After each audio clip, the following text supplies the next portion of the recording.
Tengan ustedes muy buenas tardes. Se agradece la presencia de todos los presentes y a continuación quisiera felicitar al Centro de Estudiantes de Filosofía de la Universidad Nacional Federico Villarreal por permitir el espacio para la reflexión y el diálogo que tanto bien le hace al desarrollo académico de esta disciplina que es la filosofía. Es cierto que el título del trabajo es Soluciones clásicas y no clásicas a la paradoja de Curry, lo cual es el segundo capítulo de la tesis doctoral que estoy desarrollando. Para esta vez he preferido aventurarme y hacer de cuenta que ustedes son mi jurado. Voy a sustentar la tesis doctoral en este momento, frente a ustedes. Aquí están gente muy interesada en el tema y bueno, cualquier pregunta, cualquier sugerencia será bienvenida y vamos a empezar. Vamos a empezar explicando la paradoja de Curry, que por si acaso no es una comida, no es una salsa, no es una salsa india. En realidad el curry es el que está ahí, es Haskell Curry, que es un matemático estadounidense que sorprendió al mundo un día con un planteamiento paradójico bastante extraño. Algunos difunden su paradoja como la demostración de que Dios existe, ¿no? Algunos plantean esa forma de explicación. La paradoja de Curry plantea este tipo de problema. Es un problema generado por el siguiente razonamiento. Si tengo la razón, entonces B. Siendo B cualquier cosa, lo que quiera. Tanto algo verdadero como algo falso. El lunes de queso, por ejemplo, lo que quiera. Lo cual significa que si este enunciado es verdad, entonces B. Y si le ponemos nombre a la anterior oración, quedaría así. Si este enunciado es verdad, entonces B. Y eso todo es igual a A. Pero como todo el enunciado es A, quedaría así. A igual A, entonces B. O también dicho en un lenguaje lógico más conocido, A sí, solo sí, A entonces B. Vamos a razonar en base a esta cuestión, tomando en cuenta la primera premisa, que es la única en realidad, ¿no? A igual A entonces B. Voy a suponer que A es falso. Si A es falso, entonces negación de A. Y esto es por ET. ET significa, por si acaso, el esquema de Tarski. Sucede que A es igual a A entonces B. Entonces en la negación iría dentro A entonces B. Aplicando transformaciones lógicas me va a quedar A y no B. Simplificando me quedo con A. Y también por el esquema de Tarski, yo sé que A implica que A es verdadero. Entonces, suponiendo que A es falso, llego a que A es verdadero. Es una contradicción. Es un problema que acaba de surgir analizando qué pasa si es que esa expresión es falsa. Ahora supongamos que sucede cuando es verdadera. ¿Qué va a pasar? Yo voy a suponer que es verdadero. Por el esquema de Tarski me queda A. Por reemplazo, yo sé que A vale A igual entonces a entonces B, entonces me queda A entonces B. Y aplicando un modus ponens, ¿no? ¿Saben el modus ponens, no? A entonces B. Y tengo A, ¿qué puedo concluir? B. Ahí se sale B. Bueno, pero ahí no hay contradicción, no hay contradicción, pero hemos deducido cualquier cosa. B es lo que sea, lo que quiera. Que Lima es capital del Perú o que Moscú es capital de Chile, lo que desee, cualquier cosa. Se acaba de probar cualquier cosa. Entonces de la paradoja de Curry se puede deducir 1 y 2. Que si A es falso, entonces A es verdadero. Y también 2, que si A es verdadero, entonces B, cualquier cosa. Pero 1 se reduce por reglas lógicas, aquí tiene que aplicar definición del bicondicional, entre otras reglas, y sale que A es verdadero. Y si juntas que A es verdadero con 2, por modus ponens, ¿qué te va a salir? B. Entonces, finalmente hemos probado B, que es cualquier cosa, juntando los dos resultados anteriores. ¿Qué es una paradoja? Una paradoja, bueno, los que están en literatura saben que es una paradoja, es una especie de ironía, una frase breve, digamos contradictoria, ¿no? En filosofía, la paradoja se entiende como un argumento. Es un argumento en el cual, a partir de premisas aceptables y mediante una inferencia aceptable, se llega a una conclusión inaceptable. Eso ocurre en una paradoja, y eso es lo raro, y eso es lo extraño. En las paradojas del mentiroso y de Russell, muy conocidas, lo que se da es una conclusión contradictoria. Y además se usan negaciones, cosa que no ha ocurrido en la paradoja de Curry. Recuerden cómo era: si tengo razón, entonces B. No hay negación, no hay ninguna negación.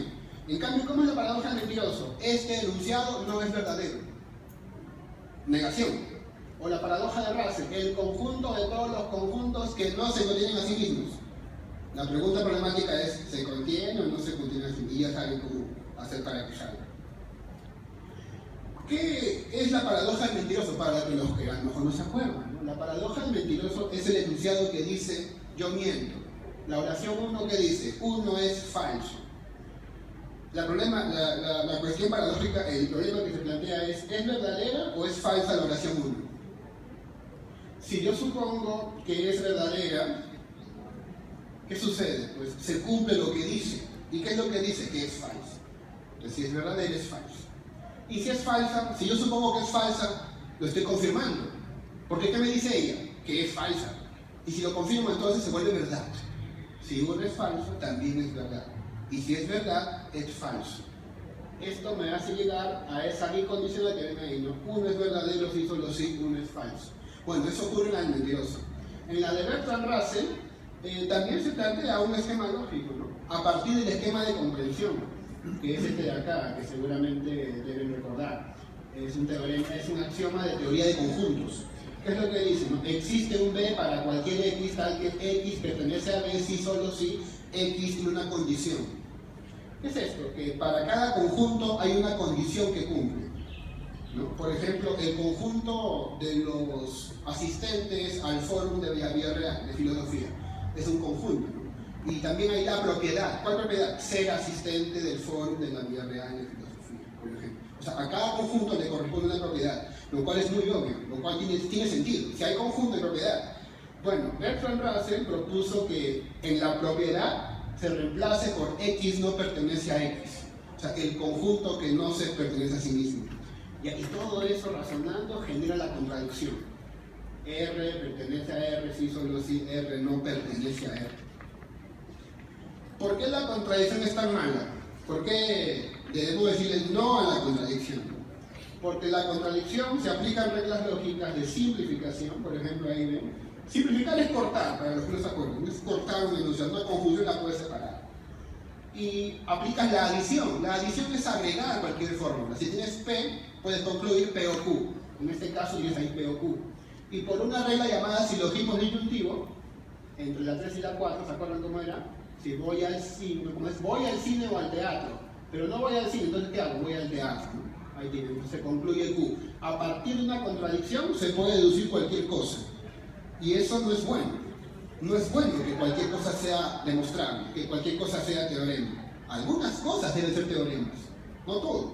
Porque si todo es teorema, si cualquier cosa es válida, entonces no tendría sentido. Esto se llama el principio de explosión. El sistema explota, porque almacena muchas verdades. Algunas cosas deben ser verdaderas y otras no. Algunas cosas deben ser demostrables y otras no. ¿Cuál es la importancia de la paradoja de Curry? En la paradoja de Curry, como ya les adelanté, no hay contradicción. Sin embargo, se puede deducir cualquier cosa. ¿Cómo es posible? Si para deducir cualquier cosa tiene que haber contradicción, pero aquí no hay contradicción. Esto es lo rarísimo, lo que me llamó la atención. ¿Por qué se deduce cualquier cosa? Y tampoco contiene negaciones. Es una cosa bien limpia, ¿no? Si tengo razón, entonces B. Y eso generó muchas sorpresas. Esta es la propiedad, ¿no? ¿Cuál? La consistencia absoluta. Lo que estamos atacando ahorita es la consistencia absoluta. La paradoja de Curry ataca la consistencia absoluta. ¿Qué cosa es la consistencia absoluta? Es la propiedad de un sistema en el cual al menos una fórmula bien formada del lenguaje formal no es un teorema. Un sistema es absolutamente consistente si no toda fórmula es derivable en el sistema. Así es absolutamente consistente. Pero sucede que aquí sí se puede probar cualquier cosa. Entonces, básicamente, todo es demostrable. Y si eso ocurre, es absolutamente inconsistente. Eso es un problema.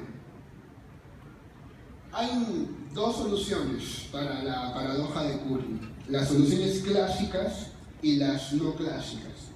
Las clásicas obedecen a la lógica. clásica, a la lógica de los tres principios lógicos, ¿se acuerdan, no? Identidad, no contradicción y tercio excluso. Pues bien, sucede que existen soluciones dentro de la lógica clásica. Una primera de ellas es prohibir la autorreferencia, que es lo que se hizo con la paradoja del mentiroso. Prohibido autorreferirse, prohibido decir yo miento, prohibido decir este enunciado es tal que. Entonces si yo digo, ¿no? Si esto es verdad, si lo que digo es verdad, entonces B, se prohíbe, entonces ya no se permite la autorreferencia. Sería una solución. Sería una solución. Otra solución consiste en hacer una jugada muy interesante, que consiste en que al esquema de Curry le van a hacer la conjunción de otro enunciado, cualquiera. Este es un esquema, una estrategia muy interesante. Entonces, y también tienen que aceptar que A entonces B equivale a no A o B, que también es la definición del condicional. ¿De acuerdo? ¿No? A entonces B, ¿a qué equivale? No A o B. Bueno, haciendo eso nos queda esto, ¿no? ¿Se acuerdan? Hasta aquí es Curry, ¿no? C, sí, solo sí, no C o I. Hasta ahí es Curry. Pero la estrategia, bueno, que hemos encontrado en un texto es IX. Si le agregas IX, que es cualquier cosa, se genera unas condiciones para que pueda ser resoluble la paradoja de Curry. En el caso de que el enunciado C es falso, ¿qué tiene que pasar para que no haya contradicción? Si suponemos que X es verdadera, existe problema, pues se crea una situación paradójica. Pues bien, para evitar esto, tiene que suceder que X sea falso. Si eso ocurre, tendremos que la expresión C simplemente es falso. Aquí, recuerden, voy a suponer que X es falso. Y si eso ocurre, el enunciado es falso y acá hay coherencia. ¿Qué significa eso entonces? Que la expresión de Curry simplemente es falsa, pero haciendo esta jugada. ¿Qué cosa? De conjuntarle una proposición X. Ahora, esta jugada no es tan nueva, porque ya se aplicó para la paradoja de Russell. ¿Cómo frena la paradoja de Russell? Haciéndole una conjunción también, que se llama, es un axioma especial de separación, el axioma de separación. Ahora bien, otra solución consiste en hacer iteraciones. ¿Qué son las iteraciones? Repeticiones dentro de sí mismas, lo que también algunos llaman recursividad. Ahí tienen, por ejemplo, un enunciado, ¿no? Otra forma de hacer esta paradoja, de resolverlo. Sabemos que A es igual a A entonces B, ¿sí? Pues bien, si hay 0 repeticiones, ¿cómo me va a quedar? A entonces B. Si hay una repetición, entonces recuerden a qué vale A, ¿no? A vale a A entonces B, entonces reemplazo dentro de A y me queda esto. A entonces B, entonces B. Y si hago dos iteraciones, ¿cómo me quedaría? A entonces B, entonces B, entonces B. Y si vuelvo a hacer otra repetición, ¿cómo quedaría? A entonces B, entonces B, entonces B, entonces B. Puedo continuar, sí, pero vamos a ver qué pasa con los cuatro primeros. En la primera, lo que yo voy a obtener es lo siguiente, no A o B. Y no A o B, como saben, equivale a A. Entonces, B no puede ser falso. Pues si fuera así, tendríamos que negación de A es igual a A, lo cual es una contradicción. Entonces, como no puede ser falso, tiene que ser verdadero. Y A también es verdadero. Analicemos dos. También en este procedimiento se hace lo mismo que lo anterior. Se reemplaza con la definición, se hacen reglas lógicas y nos va a quedar A o B. Pero A o B, ¿a qué equivale? A. Analicemos. Si B fuera verdadero, entonces A sería verdadero. Si B fuera falso, entonces tendríamos una tautología del tipo A igual a A, por ejemplo. Ahí tienen un caso. Y A puede ser o no verdadero o falso, sin caer en ninguna contradicción, porque lo que queda es una tautología. ¿Y qué pasa si analizo 3? Bueno, de nuevo tengo que hacerlo. A, entonces B, entonces B, entonces B, y me va a quedar como ven ahí, ¿no? Es negación de A, se hace eso. Y miren a lo que voy a llegar. Voy a llegar de nuevo a negación de A o B, lo cual ya es conocido. Ya no lo voy a trabajar de nuevo. Ya lo obtuve. Entonces se dan cuenta, la cosa se repite. A pesar de que uno piensa que va a obtener cosas diferentes, cuando pones A, entonces B. A, entonces B, entonces B. A, entonces B, entonces B, entonces B. Hay una regularidad. Se va repitiendo. Entonces, eso es lo que me llamó la atención. Llegados a este punto no hace falta analizar 4, pues nos hemos dado cuenta de que se repite este ciclo de respuestas. Es decir, para un número par de iteraciones, tanto A como B son verdaderos. Y para un número impar de iteraciones, o bien A, como B, son verdaderos, o bien B es falso, y A puede ser verdadero o falso. Esas son las dos opciones. Esa es la solución dentro del enfoque clásico. Pero también hay el enfoque no clásico, que viene a cargo de dos lógicas. La lógica para completa y la lógica para consistente. Sencillo, miren. La lógica para completa, ¿por qué se llama para completa? Porque lo que hace es faltarle el respeto al principio de tercio excluido.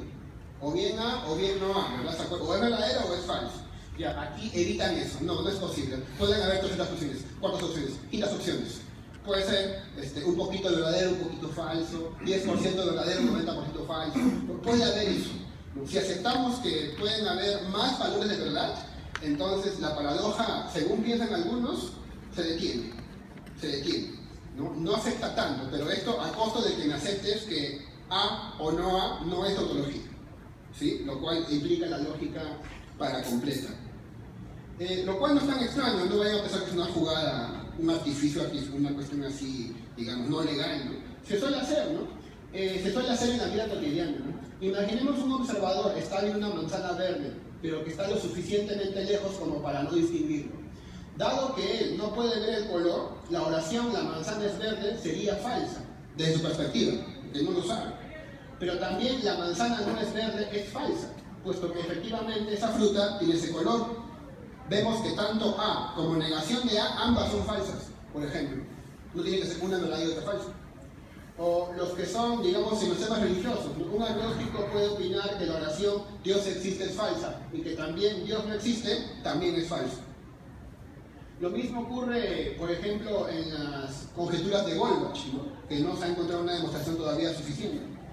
De manera más clara, la lógica para completa sostiene que una oración no puede ser completamente verdadera ni completamente falsa. Por ejemplo, ¿no? Un ejemplo de frase que puede ser clasificada de este modo es: José conoce la India. José conoce la India. Si él nunca estuvo allí, esa frase no es verdadera. Pero si a pesar de que nunca ha estado allí, estudió la historia de la India por libros, películas, ¿no? Vio muchas novelas hindúes, por ejemplo, ¿no? Y hasta hizo amigos por Facebook, la negación de esa oración también sería falsa. Esta es la presentación formal de la solución para completa, que como pueden notar es bastante técnica. Pero lo que simplemente hace es pasar de un nivel al otro, transformando el enunciado de Curry. Es un importante trabajo formal que requiere práctica. Pero bueno, ahí lo planteamos por la curiosidad. La otra es la solución para consistente.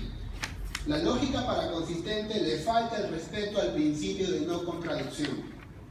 ¿Recuerdan? No es posible A y no A. Ya, la lógica para consistente rechaza esto. Y esto también podría ayudarnos para resolver la paradoja de Curry, puesto que recuerden que la inconsistencia absoluta surge de la contradicción. Pero si yo digo que no tengo por qué tenerle miedo a las contradicciones, puedo aceptar contradicciones, entonces tampoco se volvería un problema la inconsistencia absoluta. De nuevo, la lógica para consistente tampoco es rara, tampoco es algo así, ¿no? de especialista, ¿no? Ocurre en la vida cotidiana. Por ejemplo, ¿no? Hay contradicciones en la mecánica cuántica. ¿Ha escuchado la paradoja del gato de Schrödinger, por ejemplo? En la descripción de Bohr sobre el comportamiento del átomo. La paradoja del mentiroso o la paradoja de Russell son enunciados, digamos, contradictorios y también demostrables. El fenómeno de la vaguedad también es un enunciado ejemplo para esta lógica. Cuando algo deja de ser niño o comienza a ser niño, no hay un límite claro, ¿no? Un enunciado al final, ¿no? Para que se quede claro que lo para consistente no es tan extraño. Aceptamos contradicción, ¿no? Cuando uno está de cumpleaños, ¿es un año más o un año menos? Puede ser las dos cosas.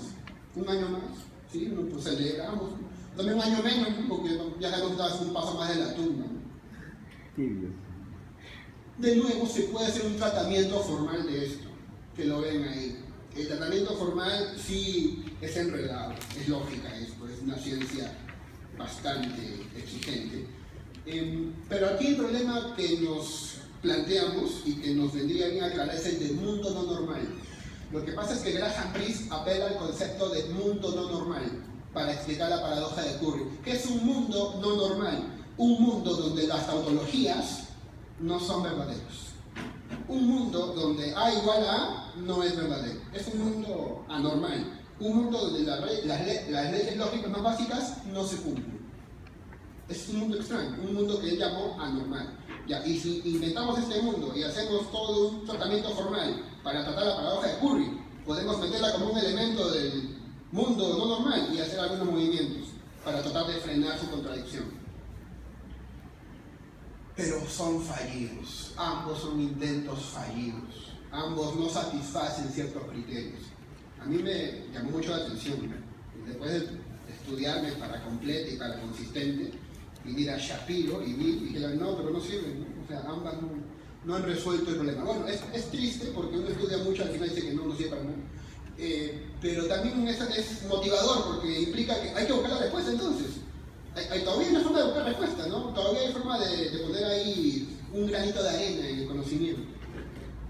Sí, pues la paracompleta falla, la paraconsistente también falla. Esto lo pueden ver en la enciclopedia Stanford de filosofía, ¿no? Que es una web en inglés muy buena, ¿no? Enciclopedia Stanford of Philosophy. La entrada se llama Curry Paradox. ¿Cuál es mi propuesta? ¿Cuál es mi propuesta? Lo que yo quiero proponer con respecto a la paradoja de Curry. Lo que se me ocurrió en primer lugar es una solución pragmática. O sea, la pragmática es el ámbito de la comunicación cotidiana, de lo que la gente hace cuando habla. Pues bien, los estudios lingüísticos, al dar cuenta de las relaciones entre el lenguaje y usuarios, enfatizan las implicancias sociales y pragmáticas de los enunciados en contextos comunicativos. No cabe duda que con nuestra conducta lingüística incursionamos constantemente en el mundo de los significados pragmáticos. ¿A cuál pragmatista voy a escoger? Me voy a escoger a Paul Grice. Paul Grice tiene un texto muy pequeño y muy interesante que se llama Lógica conversacional o Lógica de la conversación. Que plantea básicamente muchas cosas, ¿no? Pero que hay un par de cositas. El principio de cooperación. ¿Qué plantea este principio de cooperación? Que cuando tú estás conversando, charlando con tu grupo, con tus patas, charlando, conversando, siempre tienes que hacer un enunciado que contribuya a la conversación, que enriquezca la conversación, cooperar con la conversación, ¿no? Están hablando de papas, por ejemplo, papa nativa, papa del Ande, papa de Bolivia, papa del Perú, que venga alguien que hable de cebolla. No, pero la cebolla es buena. No, eso no colabora. Estamos hablando de papa, por ejemplo. Para poner ejemplo muy básico. Y las máximas conversacionales implican que los enunciados de los hablantes deben ser lo suficientemente informativos, veraces, pertinentes, claros y breves. Esa es una lógica de la conversación. ¿No? Bueno, la gente sabe conversar, ¿no? Pero a alguien que quisiera saber cómo conversar le podría servir esto, ¿no? Hay 4 máximas, ¿no? Cantidad, calidad, relación y forma. Y por si acaso aquí el que conoce Kant se dan cuenta de que está utilizando el esquema de Kant las categorías a priori, ¿ya? Máxima de cantidad, calidad, relación y forma. A ver, ¿qué dice la cantidad? Haga que su contribución sea tan informativa como sea necesaria. No haga que su contribución resulte más informativa de lo necesario. Calidad. No diga lo que crea falso. No diga aquello de lo cual carezca de pruebas adecuadas. Relación. Diga cosas relevantes. Forma. Evite la oscuridad. Evite la ambigüedad. Sea escueto. Sea claro. Y una implicatura conversacional. ¿Qué es una implicatura conversacional? Surge por la violación ostensible de alguna de las máximas del principio de cooperación. Por ejemplo, ¿no? O sea, una implicatura. Si le pregunta a Teo, le pregunta a Ana, ¿no? Teo tiene su casa. Ana, mira, te lleva a algún lugar, no tengo mi carro afuera, la vía real, te lleva a algún lugar. Ella responde, no, disculpa, yo trabajo en mi propio carro. ¿Qué quiso decir? Su pregunta no fue si trajo su carro. Su pregunta fue si quieres que te lleve. Pero él sobreentiende que no quiere que le lleve, a pesar de que su respuesta no fue la esperada. Esto es una violación a la máxima de relación. a la máxima de pertinencia. Ella dijo algo impertinente, o sea, no tiene nada que ver con la conversación, ¿no? La conversación es sí o no te llevo. ¿Y qué dijo ella? No, yo tengo mi carro. Lo cual hace que el otro piense, ah, ya, no quiere que lo lleve. Son implicaturas conversacionales. Otro ejemplo, ¿no? Le pregunta a B, oye, Palestina es la capital de Perú, ¿no? Claro que sí, ¿no? Y Nueva York es la capital de Siria.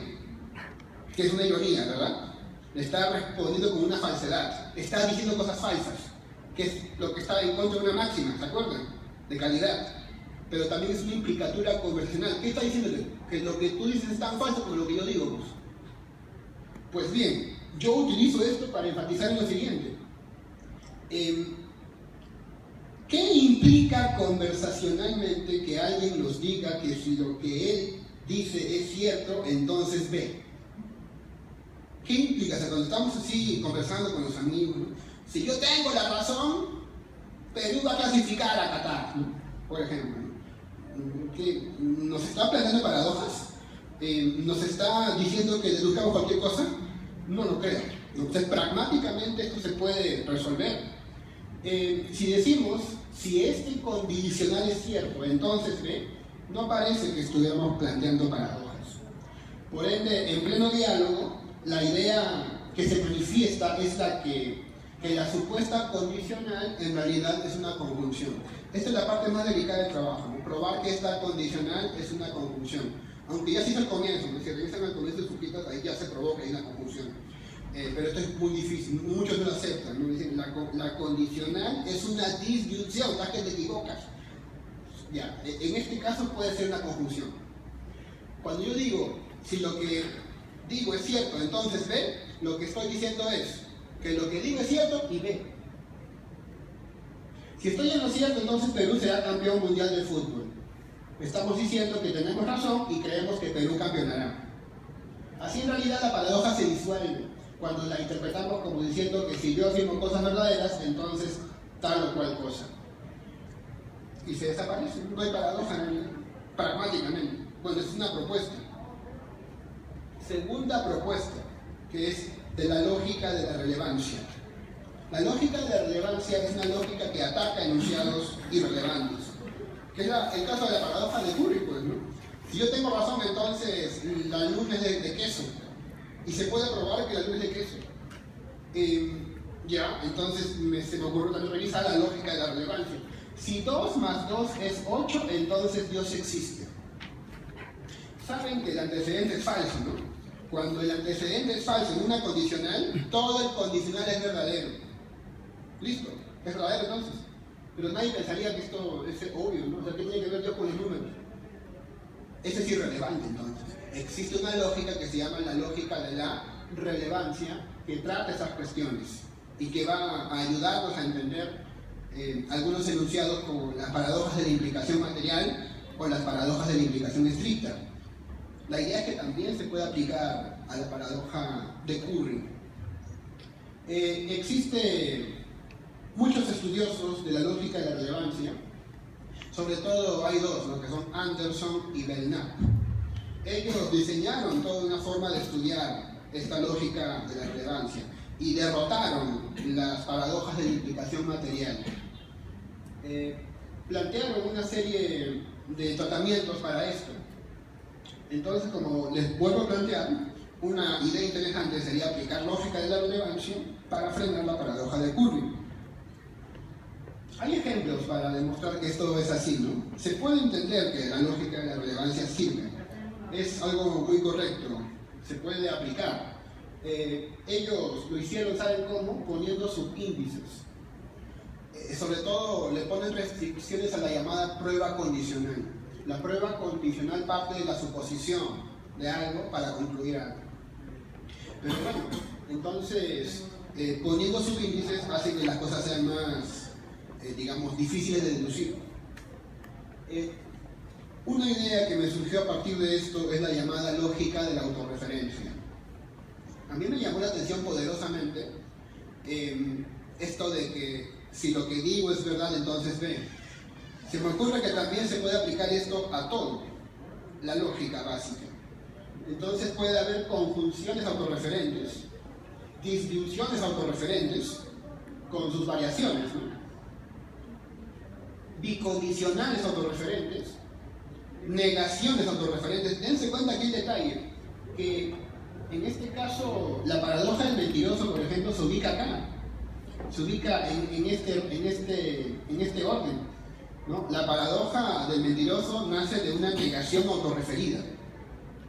Y la paradoja, en este caso de Curry, está en esta primera instancia, aunque si combinan van a haber 4 posibilidades. Una última propuesta ya para ir cerrando esto, la última propuesta que me la comunicó un buen colega que se llama Adán Ochoa, me sugirió la comparación y me dio más confianza en lo que estoy investigando. Ocurre algo muy extraño en los lenguajes de programación. Él es alguien que estudia mucho estas cosas de programación de sistemas, ¿no? Y bueno, los lenguajes de programación, de computación, suelen tener un ligero parecido con la paradoja de Curry. Pensemos en un caso. Le ordenamos a un programa que ejecute lo siguiente: desde i igual 0, repetir, y desde i más 1 hasta i menor que 9. Es un enunciado básico de un lenguaje de programación. Ejecutando entonces, algunos conocerán funciones, ¿no? Cuando vale 0, el resultado de la función es 1. Cuando vale 1 es 2. Y así sucesivamente hasta 8. Y resulta 9. Esto es lo que se llama un bucle, una repetición, que es el fundamento de los programas y de los lenguajes de programación.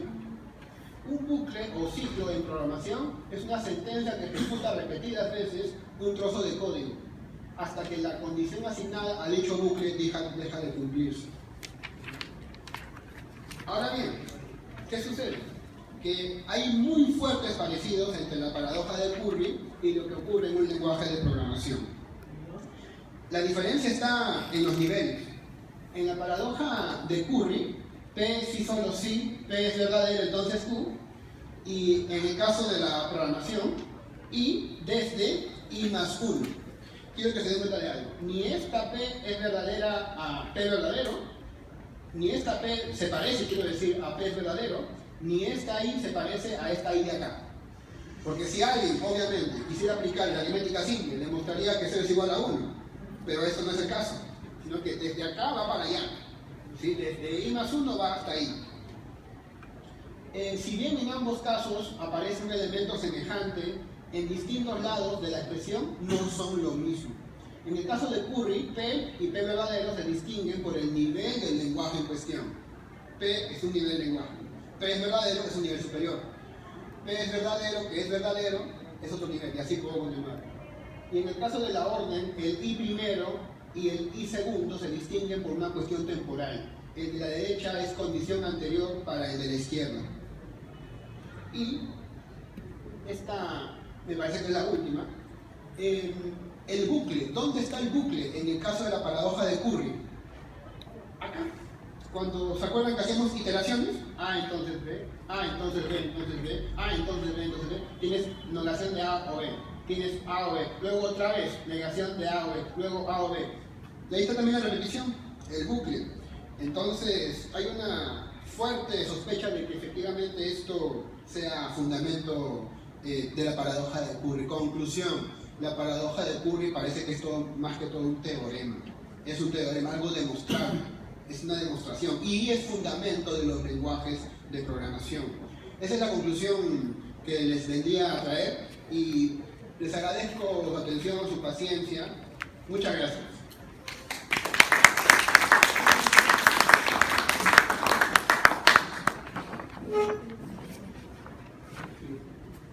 Muchas gracias al profesor Mora. ¿Sí hay alguna pregunta de parte del público? Yo quisiera hacer una pregunta.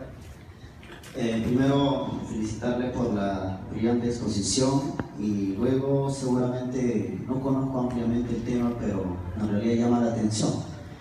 Y dentro del discurso que hacías y propones, no sé qué diapositiva, pero dice mi propuesta 2. Ahí está, ¿no? Y ahí dice, si dos más 2 es 8, entonces Dios existe. Y abajo nos argumenta, dado que el antecedente es falso, entonces todo razonamiento es verdadero. Entonces, ¿eso qué quiere decir? Si yo pongo allí 2 más 2 es 4, entonces Dios existe, ¿qué pasa en ese caso?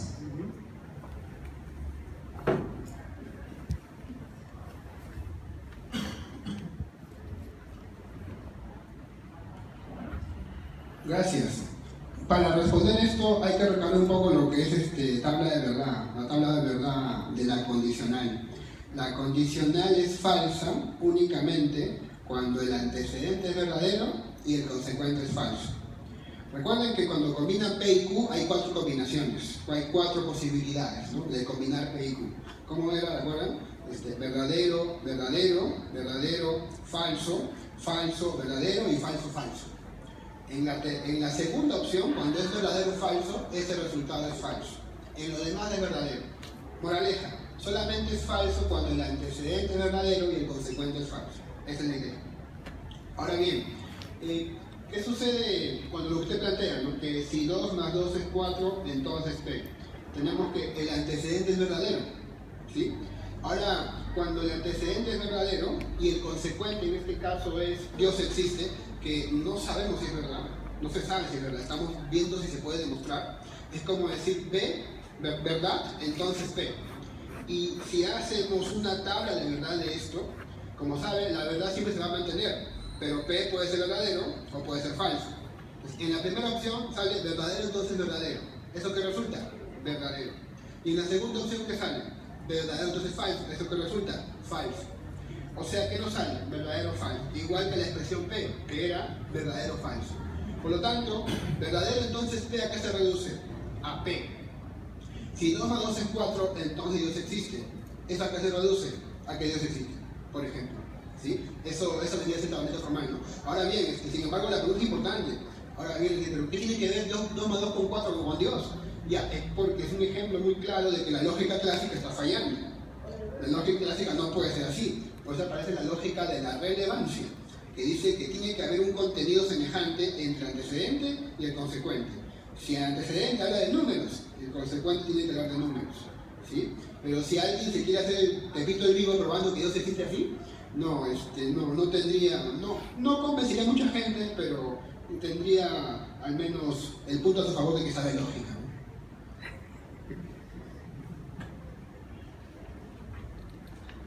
Muchas gracias al profesor Mora por su ponencia de hoy.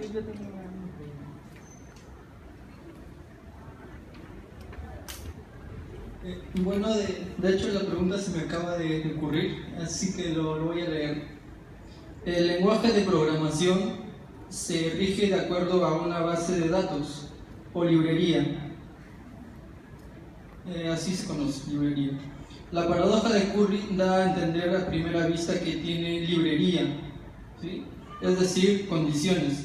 Entonces la solución estaría en las mismas condiciones y no sería necesario buscar otra solución, porque sería simplemente analizar esa librería, esas condiciones que trae ya la paradoja de Curry.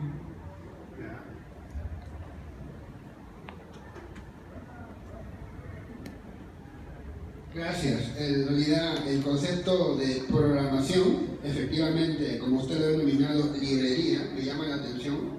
Sí, no tenía ese conocimiento, sin embargo, agradezco en este caso la ayuda que me está prestando. Dice que la solución tendría que buscarse en las propias condiciones de la paradoja de Curry y no externamente. Sí, eso me daría pie a intentar recoger las propuestas llamadas clásicas, ¿no es cierto? Que son con las que más simpatizo, ¿no? Pero me llamaron la atención las propuestas no clásicas porque pensaba que pues eran, digamos, y lo son, filosóficamente más interesantes, hermanas que fallan, ¿no? Según si usted revisa la enciclopedia de Stanford de filosofía, sale que rotundamente no son aceptables. ¿Sí? Y quizás, aunque no sé si está bien, de repente apelar a la pragmática, apelar a la pragmática es ir por las condiciones que hacen posible la paradoja de Curry. de repente ese camino que estoy escogiendo, el de la lógica de Paul Grice, me va a dar más resultados, ¿no? Sin embargo, obviamente me ayudaría mucho más conocer esto del lenguaje de programación, librería, que me han planteado. Les agradece mucho. Muchísimas gracias a ustedes. Bien, muchas gracias al profesor Mora por su ponencia. De esta manera damos por finalizado el día de hoy en nuestro foro internacional. Los esperamos mañana a partir de las 10 de la mañana para nuestro último día del evento. Muchas gracias a todos.